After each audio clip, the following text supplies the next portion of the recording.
Every empire swears its money is eternal. Every government insists its promises are carved in stone.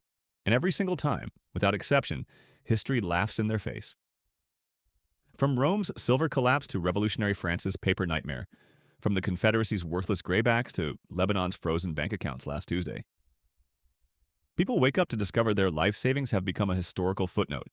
Their salaries, meaningless. Their futures, stolen by the very systems they were taught to trust. Here's what they don't tell you in economics class. Collapse isn't the exception. Collapse is the default setting. The real question was never whether financial systems fail. The question is, when yours does, and it will you be holding something real or just a fistful of promises?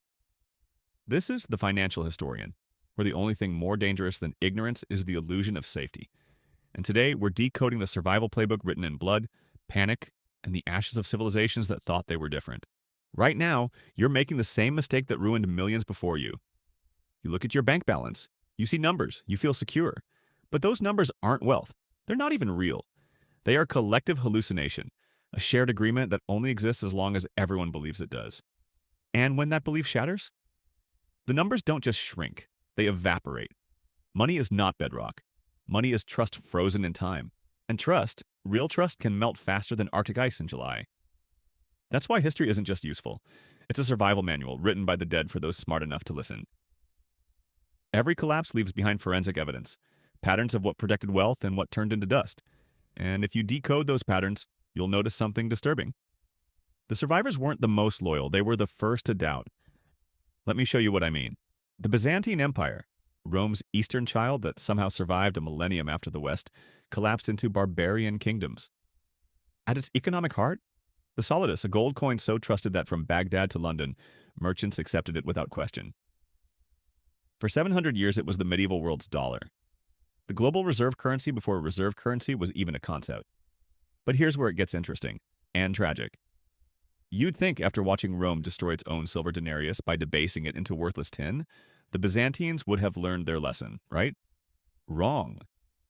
Centuries later, emperors made the exact same play, just in gold. At first it was subtle. Shave a little purity here. Mix in cheaper alloys there. Stretch the gold supply to fund wars, palaces, bureaucracies. No one noticed immediately, but markets? Markets always notice. Trust cracked like ice under weight. The coin that had anchored 3 continents of trade became just another government fabrication. Debasement didn't just weaken the currency, it murdered the empire's credibility. And when the smoke cleared, who survived? Not the loyalists clutching imperial promises, not the bankers trusting government reserves, the merchants who quietly hoarded actual gold, the landowners whose property existed beyond the emperor's printing press. First lesson, carved in Byzantine rubble. Governments cannot resist the temptation to counterfeit their own money. And when they do, real value doesn't disappear. It just migrates to assets they can't fake. Now let's talk about the ultimate economic shock. Not inflation, not war, not even revolution. Mass death.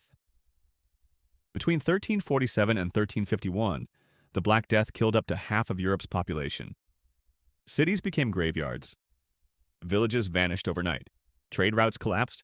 The economic machine seized up completely, and yet, stay with me here, the financial story of the plague is not what you think. Because when half the labor force disappears, something strange happens. Labor becomes the most valuable commodity on Earth. Suddenly, peasants who'd been disposable for generations could demand wages their grandparents couldn't imagine. Food, once scarce, was now abundant compared to the number of mouths to feed. Land that cost a fortune? Available for pennies. Houses stood empty. Fields went unplowed. If you had survived, and more importantly, if you had liquidity, you were standing in the greatest buyer's market in human history. Families with silver, goods, or just the ability to work seized property that nobles once monopolized. Sound familiar? It should. During COVID-19, we watched the exact same transfer play out in real time. Governments printed trillions, supply chains shattered, and while millions scrambled to cover rent, those with cash reserves bought homes, stocks, and businesses at a discount. In the United States, housing prices didn't crash. They exploded. Stock markets recovered in months while unemployment lines stretched for miles.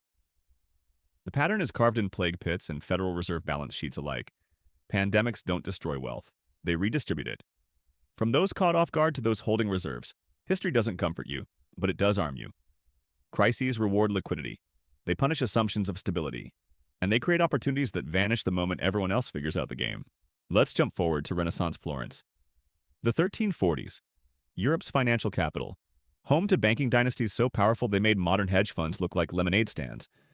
The Bardi, the Peruzzi, these weren't just banks, they were empires of credit, lending to kings across Europe. Their biggest client? Edward III of England, financing his endless wars with France. And then Edward did what kings do when debts become inconvenient. He defaulted. Overnight, the banks collapsed. Not struggled, not needed bailouts. Collapsed. Depositors were ruined. Trade froze. Florence, the richest city in Christendom, was thrown into economic chaos. The ordinary Florentine who'd trusted these too-big-to-fail institutions learned a lesson that echoes through every century. Size is not safety, as reputation is not protection. When institutions fall, they take your savings with them, by design. This pattern repeats like a metronome. Florence, 1340s. Banking dynasties collapse 2008. Lehman Brothers evaporates 2019. Lebanese banks freeze accounts 2023. Silicon Valley Bank implodes in 48 hours. The lie of too big to fail is older than Christianity. Institutions exist to profit, not to guarantee your survival, and when the music stops, your deposits are their collateral damage. Survival belongs to those who recognize that promises are only good until the day they're not. So what do? You diversify away from the very institutions selling you safety. You hold assets they can't freeze, seize, or dilute. You become ungovernable to their balance sheets. Now let's talk about something most Americans have never been taught. Your own country has already experienced hyperinflation and total currency collapse. The American Civil War is remembered for Gettysburg, Lincoln, and the end of slavery. But behind the speeches and battlefields was a financial war that destroyed millions. Both the Union and Confederacy discovered that industrial-scale warfare required one thing above all: printing money. In the North, the government issued greenbacks, paper currency backed not by gold, but by the full faith and credit of the United States. At first, it worked. Patriotism held. But as more greenbacks flooded the economy, prices climbed. Inflation eroded value. Trust wavered. But in the South experienced something closer to financial Armageddon. The Confederacy printed graybacks in staggering, desperate quantities. By 1865, Confederate inflation had reached 9,000%. Let that sink in. A soldier's monthly paycheck, worthless before he could spend it. Families carried sacks of bills that couldn't buy a loaf of bread. By war's end, Confederate currency wasn't weak, it was extinct. And here's the part that matters. What survived wasn't loyalty to the cause. It wasn't paper promises, it was land, food, gold. Anything real? For ordinary Southerners, this was catastrophic. Life savings turned to ash. But for opportunists with tangible assets, the war was a liquidation sale on an entire civilization. Property, livestock, businesses, all available for fractions of their value to anyone holding something the system couldn't inflate away. This is the lesson America forgot. Your government has already printed money into oblivion once. There is no magical immunity preventing it from happening again. Protection doesn't come from trusting the paper in your wallet. It comes from holding value that survives when paper burns. Let's cross the Atlantic to revolutionary France, the 1790s. Monarchy toppled, church land seized, a new order rising from the ashes. To stabilize the economy, revolutionaries issued a new paper currency, the assignat, theoretically backed by confiscated property. It was supposed to be brilliant. Wealth redistribution plus monetary stability. Instead, the government printed them like pamphlets. Each new wave diluted the last. Prices spiraled upward. Wages collapsed.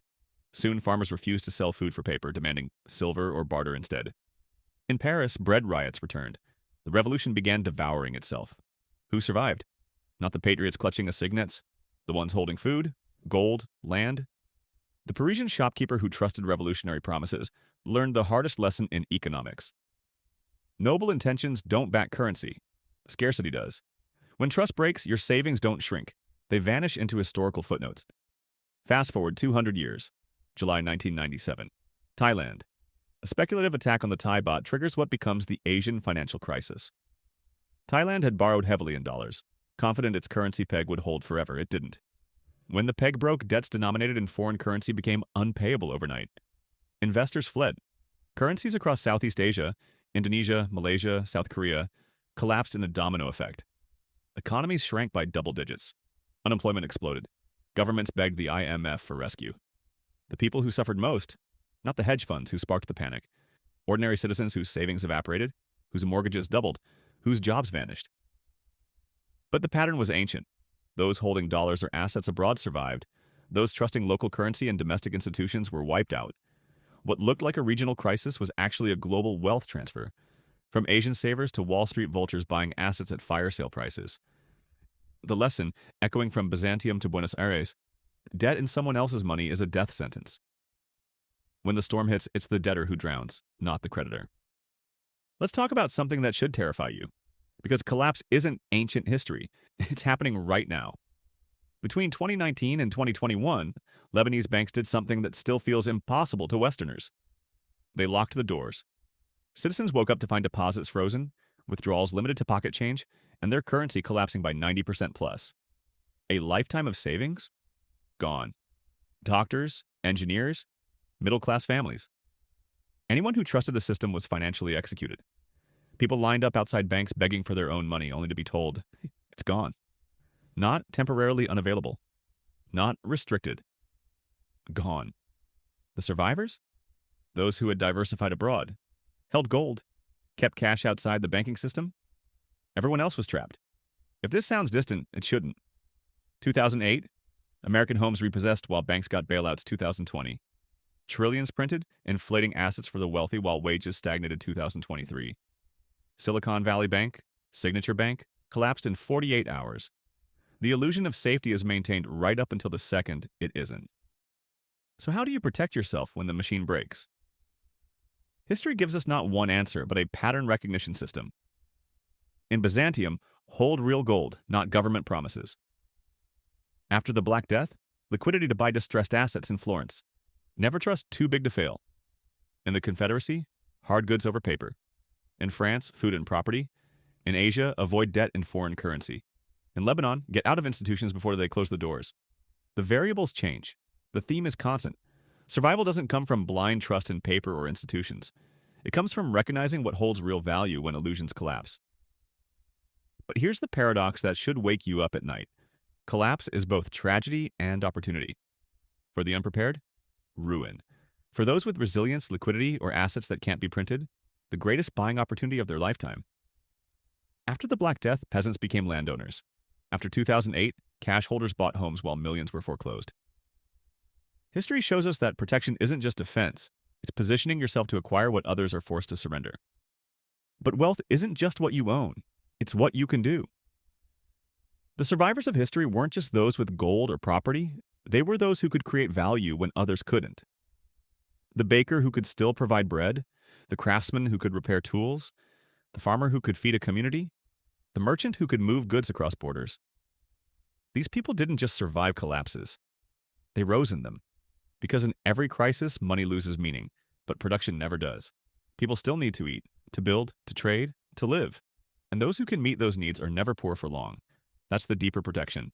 Not blind faith in institutions, not hope that governments will save you, but the combination of real assets, real skills, and the awareness that all illusions eventually collapse. Every crisis is a transfer, from the many who trusted to the few who prepared, from paper promises to tangible value, from passive savers to active builders.